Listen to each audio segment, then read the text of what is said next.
Türkiyənin ana müxalifət partiyası Cumhuriyyət Xalq Partiyasının 38-ci qurultayının ləğvi lirəyə təsirsiz ötüşmədi. Türk lirəsi dollar qarşısında nisbətən ucuzlaşdı və bugün səhər saatlarında Türkiyənin Xəzinə və Maliyyə Bakanı Mehmet Şimşək təcil iclas keçirdi və bu iclasda planlar quruldu, müzakirələr aparıldı. Dərhal iclasdan sonra ictimaiyyətə açıqlama verildi və rəsmi açıqlamaya əsasən toplantıda maliyyə bazarlarında müşahidə olunan son proseslərin iqtisadiyyata təsiri müzakirə edildi. Eyni zamanda bazarların effektiv və sağlam fasiləsiz fəaliyyətinin təmin olunması üçün məqsədi ilə indiyənədək atılmış addımlar və gələcəkdə görülə biləcək işlər müzakirə olundu.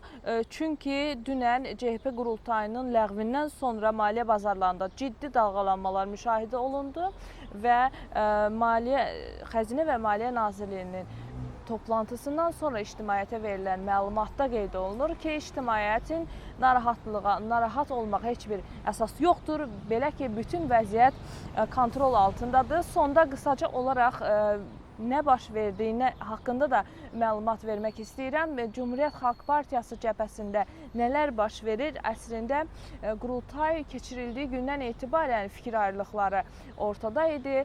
Bir qism Kılıçdaroğlu'nun haqsız yerə sədrlikdən kənarlaşdırıldığını iddia etsə də, digər qism Özgür Özelə dəstək çıxmışdı və qurultayda səslərin verilməsi prosesində saxtakarlığa yol verilməsinə dair araşdırmalar aparıldı və son nəticəni, qərarı məhkəmə verdi. Belə ki, 38-ci CHP qurultayının qərarı ləğv olundu. Beləliklə də keçmiş sədr yenidən müvəqqəti olaraq öz postuna qayıtmış oldu Kemal Kılıçdaroğlu.